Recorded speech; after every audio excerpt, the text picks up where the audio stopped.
The Audi is the audiobook industry equivalent of the Oscar. Our first guest tonight has won 2 Audis for his interpretations on recorded books. In 1999, for Best Unabridged Narration of a Novel, John Irving's A Widow for One Day. 1 year, I did that before. A Widow for 1 year. Repeating in 2000 with Wally Lamb's I Know This Much Is True. He has recorded nearly 650 unabridged novels, delighting listeners for over 20 years, with everything from Crime and Punishment to Lillian Jackson Brown's Cat Who books. He has set a standard for excellence recognized throughout the recorded book industry, and he is the designated reader for all Tony Hillerman's books. In addition, he has enjoyed a 40-year career in television, movies, and theater, including starring roles on Broadway. He received an Obie Award for Best Performance Off-Broadway and has shared the New York Shakespeare Festival stage with Kevin Kline, Morgan Freeman, Meryl Streep, and Tracy Ullman. Recorded Books listeners consistently praise him for bringing their favorite characters to life. One listener speaks for his legions of fans when she says, "I don't suppose there's any way to have George Guidall read everything, is there?" Tonight he will read Tony Hillerman's work. Ladies and gentlemen, meet George Guidall. I'm always of 2 minds when I come to a house like this because I'm used to working in a soundproof booth by myself, and I can be whoever I want, and nobody sees me put my glasses on or scratch my nose or is blinded by the glare off my bald spot on the top of my head. So I'm always kind of shaky when I can present myself now as Jim Chee or Joe Liebhorn or even a spokesman for the wonderful works of Tony Hillerman and have you all saying, "That's George Guidall? That's what he looks like?" It's that story of the guy whose first wife dies and finally sees a chance to do all the things that he wanted to do, so he gets plastic surgery and he fixes his face up and he lifts his kneecaps and he gets new teeth and he gets a toupee and he looks great, and he has a stroke and he dies. And he goes up to heaven and he says, "God, look at all the money I spent. Look what I did to remake myself. What did you do?" And God says, "Well, I'm sorry. I didn't recognize you."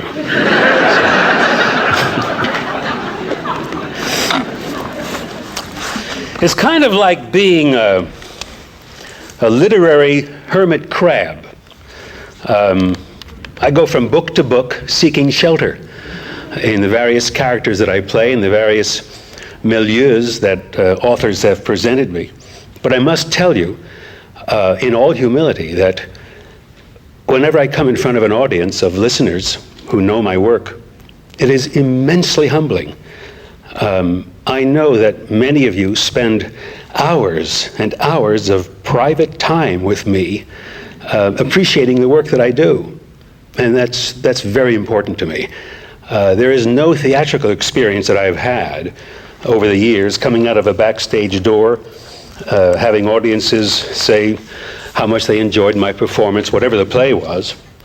Nothing of that comes anywhere near the devotion and loyalty that listeners have in the world of audiobooks, and it's a tremendously gratifying thing for me to see. I know you're all here to see Mr. Hillerman talk. I know that you're not here to see me, but I have to say that because he's sitting backstage and listening. But I just want to thank you very, very much for those of you who do know my work and who listen to me. Thank you so much.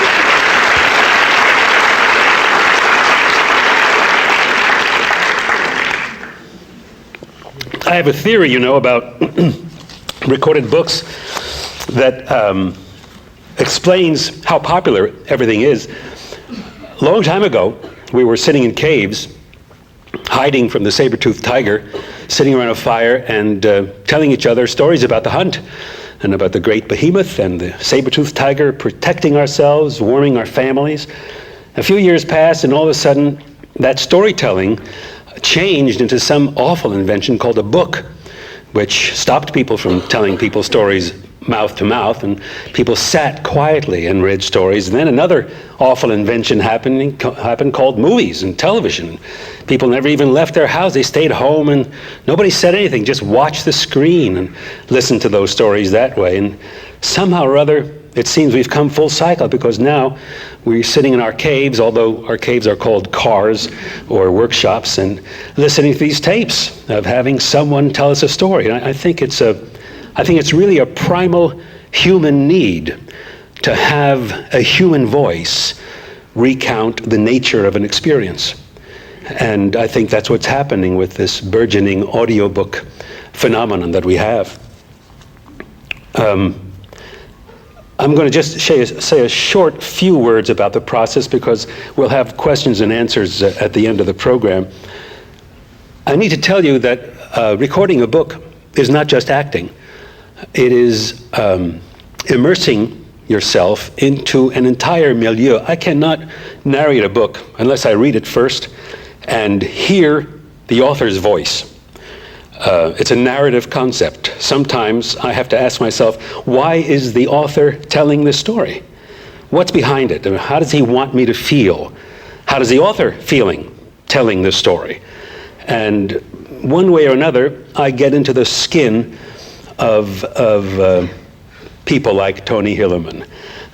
And that's not easy to do, let me tell you.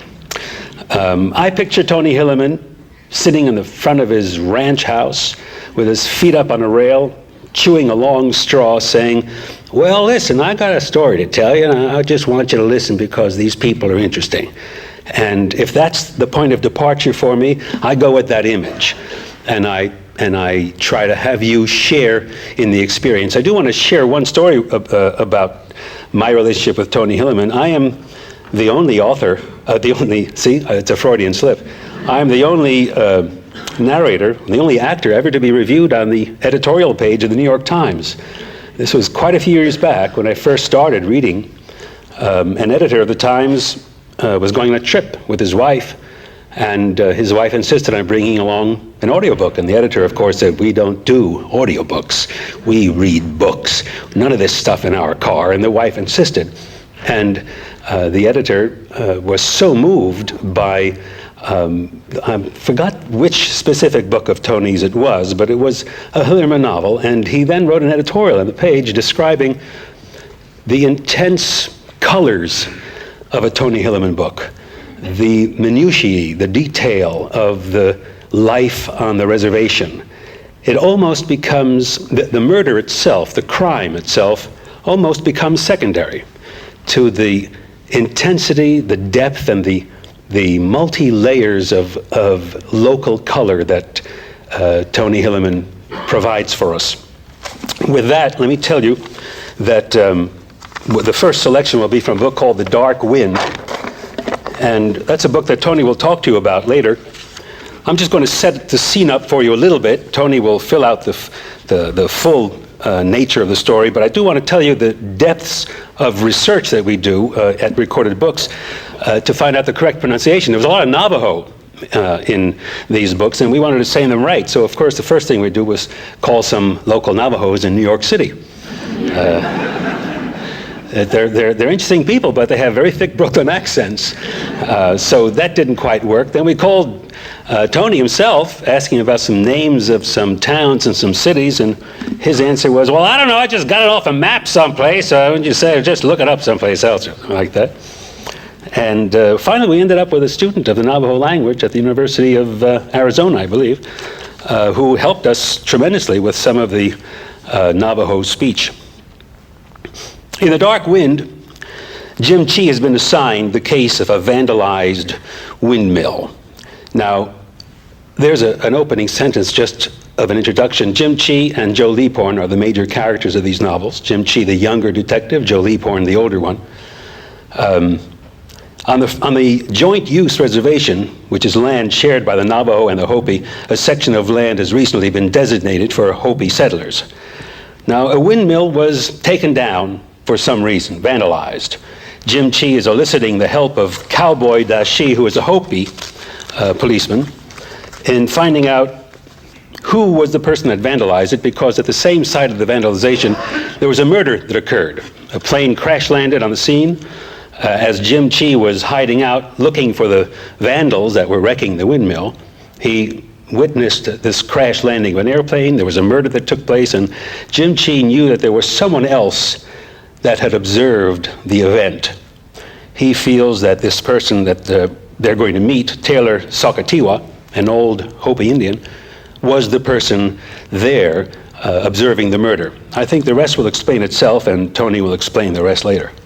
A little vodka always helps.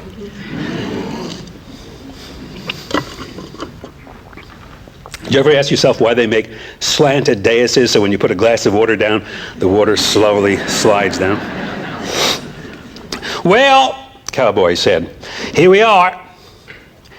He stopped the car beside the kiva.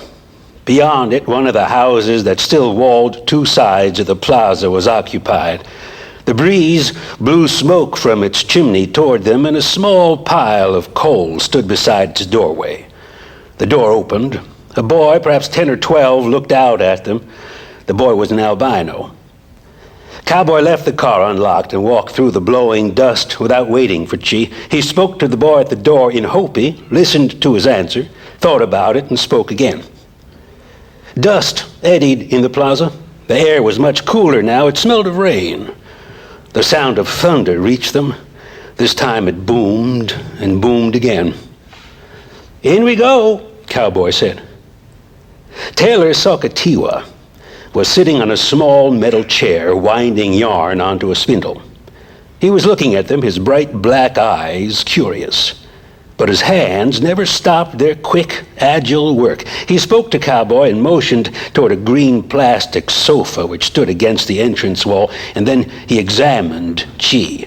He smiled and nodded. He says, sit down, Cowboy said.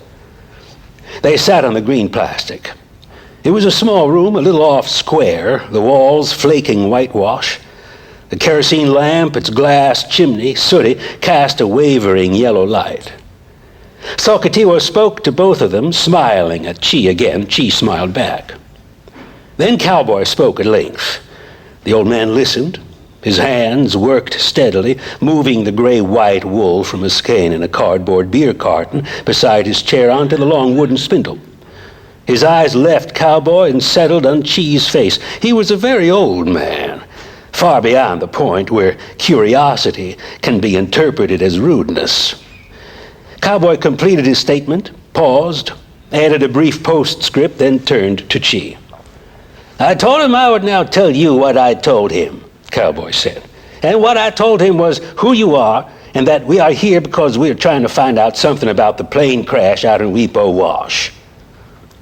I think you should tell him what happened in a lot of detail, Chi said. Tell him that 2 men were killed in the airplane and that 2 other men have been killed because of what the airplane carried. And tell him that it would help us a lot if someone had been there and had seen what happened and could tell us what he saw.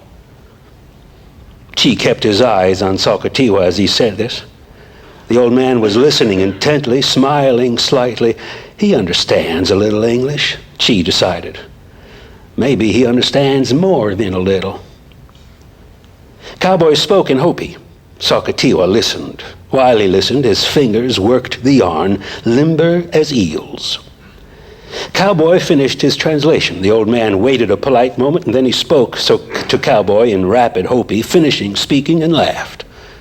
Cowboy made a gesture of denial. Sakatiwa spoke again, laughed again. Cowboy responded at length in Hopi. Then he looked at Chi. He says you must think that he is old and foolish. He says that he has heard that somebody is breaking the windmill out there and that we are looking for the one who broke it to put him in jail. He says that you wish to trick him into saying that he was by the windmill on that night. What did you tell him? Chi asked. I denied it. I told him we didn't think he broke the windmill. I said we thought some Navajos broke it because they were angry at having to leave Hopi land. Please, tell Taylor Sakatiwa that we wish to withdraw that denial, Chi said, looking directly into Sakatiwa's eyes as he said it. Tell him that we do not deny that we think he might be the man who broke the windmill. Man, Cowboy said, you're crazy. What are you driving at? Tell him, Chi said. Cowboy shrugged. He spoke to Salkatiwa in Hopi. Salkatiwa looked surprised and interested. Now tell him that I am studying to be a Yatali among my people, and that I study under an old man, a man who like himself is a Hostine, much respected by his people. Tell him that this old uncle of mine has taught me respect for the power of the Hopis and for all that they have been taught by their holy people about bringing the rain and keeping the world from being destroyed. The Diné were not taught how to call the rain clouds. We cannot draw the blessing of water out of the sky as the Hopis have been taught to do. We do not have this great power that the Hopis were given, and we Navajos respect the Hopis for it and honor them. Tell him that. Cowboy sighed and repeated. The sound of thunder came through the roof, close now. A sharp, cracking explosion followed by rumbling echoes. Good timing, Chi thought. The old man nodded again. Chi continued. My uncle told me that the Hopis have power because they were taught a way to do things, but they will lose that power if they do them wrong. Chi continued. That is why we say we do not know whether a Hopi or a Navajo is breaking the windmill. A Navajo might do it because he was angry. Chi paused, raised a hand slightly, palm forward, making sure that the old man noticed the emphasis. But a Hopi might do it because that windmill is Ka-Hopi. It was one of perhaps a dozen Hopi words Chi had picked up so far. It meant something like anti-Hopi, or the reverse positive of Hopi values. Cowboy translated. This time Salkatiwa responded at some length, his eyes shifting from Cowboy to Chi and back again. What are you leading up to with all this? Cowboy asked. You think this old man sabotaged the windmill? What did he say? Chi asked. He said that the Hopis are a prayerful people. He said many of them have gone the wrong way and follow the ways the white men teach. But he said that the prayers are working again tonight. He said the cloud will bring water blessings to the Hopis tonight. Tell him I said that we Navajos share in this blessing and are thankful. Cowboy cleared his throat.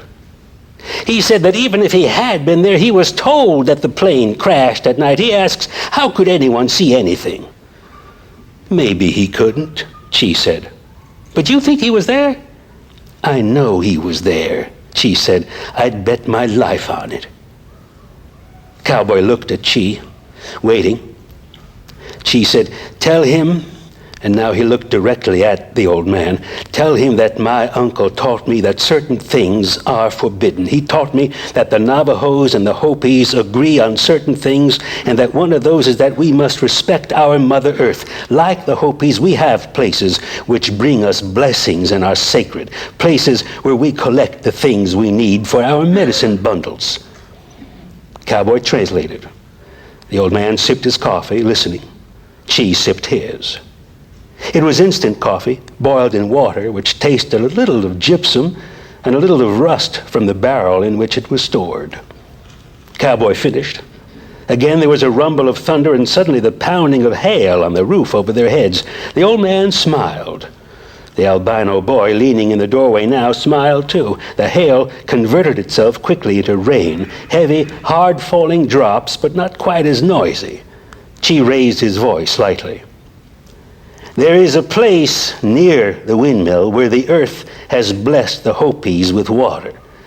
But then people did a Ka-Hopi thing. They drilled a well in the earth and drained away the water from the sacred place. And the spirit of the spring stopped providing water. If this had been a shrine of the Navajos, if this had been a shrine left for me to protect, then I would protect it. Chi nodded. Cowboy translated. Salkatiwa sipped his coffee again. There are higher laws than the white man's law, Chi said. Salkatiwa stood up. He held his hands before him, palms down, about waist level, and he began speaking. He spoke for almost 5 minutes. I won't translate all of it now, Cowboy said. He went all the way back to the time when the Hopi emerged into this world through the Sea Papuni. I'm not going to translate all that stuff. His point is, if you don't translate for about 3 or 4 minutes, he's going to know you're cheating. Chi said, go ahead and translate. What's the rush? So Cowboy translated.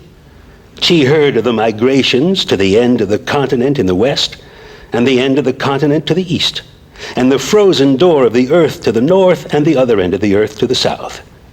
He told how the Fog clan had left its footprints in the form of abandoned stone villages and cliff dwellings in all directions, and how it had come to make its alliance with the animal people, and how the animal people had joined the clan and taught them the ceremony to perform so that people could keep their animal hearts as well as their human hearts, and change back and forth by passing through the magic hoop. He told how the Fog clan had finally completed its great cycle of migrations and asked the Bear clan for a village site and land to grow its corn and hunting grounds where it could collect the eagles it needed for its ceremonials. He told how the Kikmangwe had at first refused but had agreed when the clan had offered to add its Yaya ceremonial to the religion of the Hopis. Cowboy stopped finally and sipped the last of his coffee. I'm getting hoarse, he said. And that's about it anyway. At the end, he said, yes, there are higher laws than the white man's. He said, the law of the white man is of no concern to a Hopi. He said, for a Hopi or a Navajo to involve himself in the affairs of white men is not good. He said that even if he did not believe this, it was dark when the plane crashed. He said he cannot see in the dark. Did he say exactly that? Chi said. That he can't see in the dark? Cowboy looked surprised. Well, he said, let's see. He said, why do you think he could see in the dark? Chi thought about it. The gusting wind drove the rain against the window pane and whined around the roof corners. Tell him that what he says is good. It is not good for a Navajo or a Hopi to involve himself in white affairs, but tell him that this time there is no choice for us. Tell him that if he will tell us what he saw, we will tell him something that will be useful for keeping the water shrine. We will? Cowboy said. What? Go ahead and translate, Chi said. And also say this, say, I think he can see in the dark because my uncle taught me that it is one of the gifts you receive when you step through the hoop of the Yaya. Like the animals, your eyes know no darkness. Cowboy looked doubtful. I'm not sure I want to tell him that. Tell him, Chi said. Cowboy translated. Sakatiwa smiled. He spoke. He says, what can you tell him? He's calling you bluff. At that moment, Chi knew that he had won. He felt exultance. There'd been no bargaining now. The agreement had been reached. Tell him I said that I know it is very hard to break the windmill. The first time was easy. The bolts come loose and the windmill is pulled over and it takes a long time to undo the damage. The second time it was easy again. An iron bar stuck into the gearbox. The third time it wasn't so bad. The pump rod is bent and it destroys itself. But now the bolts can't be removed and the gearbox is protected, and soon the pump rod will be protected too. Next time it's going to be very hard to damage the windmill. Now ask him if that is not true. Cowboy translated. Taylor Sakatiwa simply stared at Chi, waiting. Chi said, if I were the guardian of that water shrine, Chi said, or if I owed a favor to the guardian of the shrine, as I will when he tells me what he saw when the plane crashed, I would buy a sack of cement. I would haul the sack of cement to the windmill, and I would leave it there along with a sack full of sand and a tub full of water and a little plastic funnel. If I was the man who owed the favor, I would leave all that there and drive away. And if I was the guardian of the shrine, I would mix up the cement and sand and water into a paste a little thinner than the dough one makes for piki bread, and I would pour a little through the funnel down into the windmill shaft, and I would then wait a few minutes for it to dry, and then I would pour a little more, and I would do that until all the cement was in the well, and the well was sealed up solid as a rock, so the spring could once more give the sacred water. Cowboy's face was incredulous. I'm not going to tell him that, he said. Why not? She asked. Sakatiwa said something in Hopi. Cowboy responded tersely.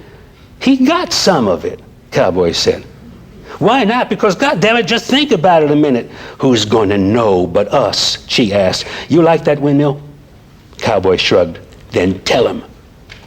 Cowboy translated. Sakatiwa listened intently, his eyes on Chi. Then he spoke 3 words. He wants to know when. Tell him I want to buy the cement away from the reservation, maybe in Cameron or Flagstaff. Tell him it'll be at the windmill 2 nights from now. Cowboy told him. The old man's hands rediscovered the wool and the spindle and the beer carton and resumed their work. Cowboy and Chi waited. The old man didn't speak until he had filled the spindle. Then he spoke for a long time. He said, it's true he can see pretty good in the dark, but not as good as when he was a boy. He said he heard someone driving up Weepo Wash, and he went down there to see what was happening. When he got there, a man was putting out a row of lanterns on the sand with another man holding a gun on him. In a little while, an airplane came over very low to the ground, and the man on the ground got up and flashed a flashlight off and on. A little later, the plane came back again. Fellow flashes his light again, and then just after the airplane crashes, the man with the pistol shoots the man with the flashlight. The airplane hit the rock. The man with the gun takes the flashlight and looks around the airplane some. Then he goes and collects all the lanterns and puts them in the car except for one. That one he leaves on the rock so he can see something. Then he starts taking things out of the airplane. Then he puts the body of the man he shot up against the rock and gets into the car and drives away. Then Sakatiwa says he went to the plane to see, and he hears you running up, so he goes away. What did the man unload out of the airplane? He said there were 2 things that looked like aluminum suitcases. He didn't say what he did with them. She said, put them in the car, I guess. Cowboy asked. Sakatiwa shook his head, spoke. Cowboy looked surprised. He said he didn't think he put them in the car. Didn't put the suitcases in the car? What the hell did he do with them? Sakatiwa spoke again without awaiting a translation.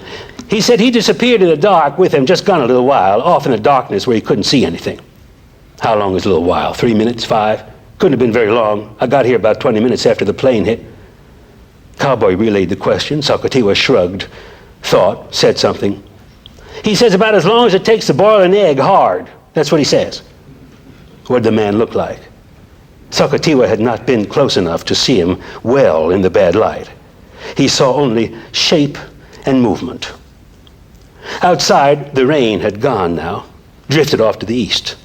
They could hear it muttering its threats and promises back over Black Mesa, but the village stones dripped with water, and muddy rivulets ran here and there over the stone track, and the rocks reflected wet in the headlights of Cowboy's car. Maybe a 1/4 inch, Chi thought. A heavy shower, but not a real rain. Enough to dampen the dust and wash things off and help a little. Most important, there had to be a first rain before the rainy season could get going. You think he knows what he's talking about? Cowboy asked. You think that guy didn't load the dope into the car? I think he told us what he saw, Chi said. Doesn't make sense, Cowboy said. He pulled the patrol car out of a skid on the slick track. You really going to haul that cement out there for him to plug up the well so he can get that water back? I refuse to answer on grounds that it might tend to incriminate me, Chi said. Hell, Cowboy said, that won't do me any good. You got me in so deep now, I'm just going to pretend I never heard any of that. I'll pretend too, Chi said. If he didn't haul those suitcases off in that car, how the devil did he haul them out? I don't know, Chi said. Maybe he didn't. That's just one excerpt of...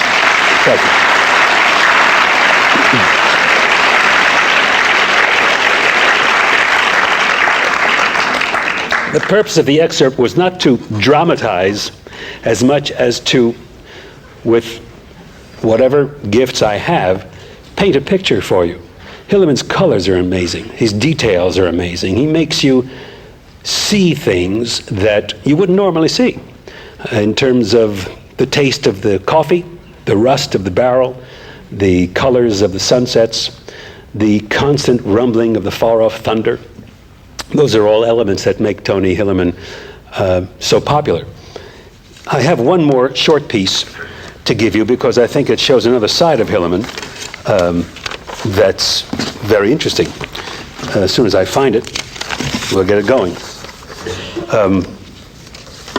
The first time I read a Hillerman story, I was amazed that it worked.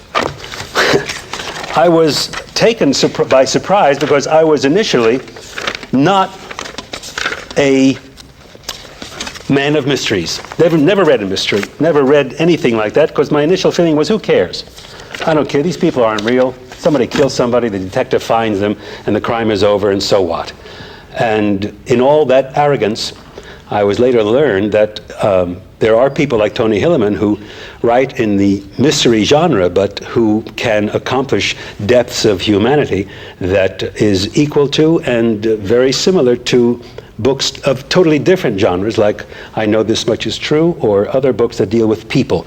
This second scene is from a book called Sacred Clowns, and deals with Jim Chee's romantic interest, which I'm glad Tony's here tonight, because that was a major disappointment. I always wanted Jim Chee to marry Janet, those of you who followed the story, but it didn't work. She was this high-toned Washington lawyer, and they just couldn't make it together. But this is a scene where he wants to tell Janet how much he feels about her, how he feels about her, and Cowboy is there, Blizzard is there, sorry, this is another character, just imposing himself on the two of them, and Jim Cheek just can't get a word in. But there's something that happens in this that I think you'll find interesting.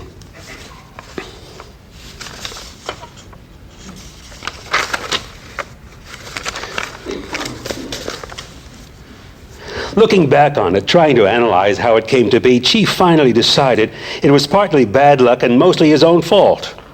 They had left Blizzard's car at Gallup. Bad luck. It meant they had to head back in the direction of Chee's place to get it back. Bad luck again. It happened that way because the very last people they'd wasted their time checking lived over by the Standing Rock chapter house. So they drifted homeward past Coyote Canyon on Navajo Route 9. That took them right past the Yata Hay intersection, which put them almost as close to Chee's trailer in Window Rock as to Blizzard's car in Gallup.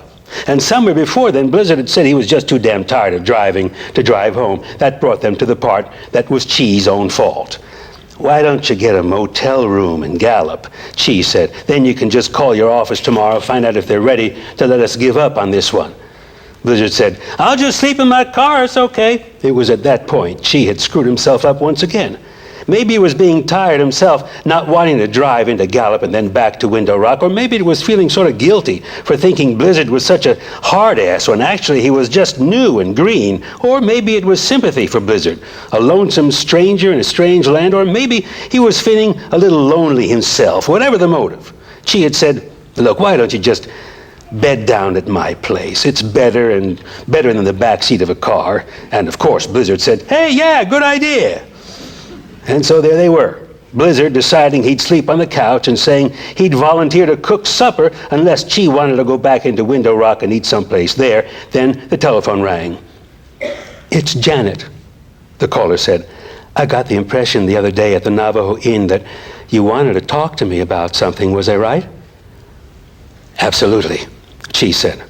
So I have an idea. Remember you telling me about that old movie that used Navajos as extras, and they were supposed to be Cheyennes, but they were talking Navajo and saying all the wrong things? The one that they always bring back to that drive-in movie at Gallup? Sort of a campy deal like the Rocky Horror Picture Show? Yeah, she said. Cheyenne Autumn. A couple of my relatives are extras in it. Well, it's back again, and I thought... But Blizzard was eavesdropping. He overheard. He entered the conversation. Cheyenne Autumn? He said. Yeah. Who was that? Janet said. You have company? A BIA policeman, Harold Blizzard. You told me about him, Janet said. He's a Cheyenne himself, isn't he? I bet he'd like to see that movie. Why don't you ask him to come along?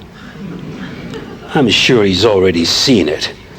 No, I haven't seen it, Blizzard said, in a voice Chief felt was inappropriately loud. I've heard about it, but I never have seen it. He hasn't seen it, Janet said. I heard him. Why don't you bring him along? Don't you think it would be fun to get a Cheyenne's reaction? She didn't think so. Janet didn't know this Cheyenne. He glanced at Blizzard, sitting on the edge of his couch, looking expectant. You want to go? Sure, Blizzard said. I'd love to go if I won't be in the way. We can talk after the movie, Janet said.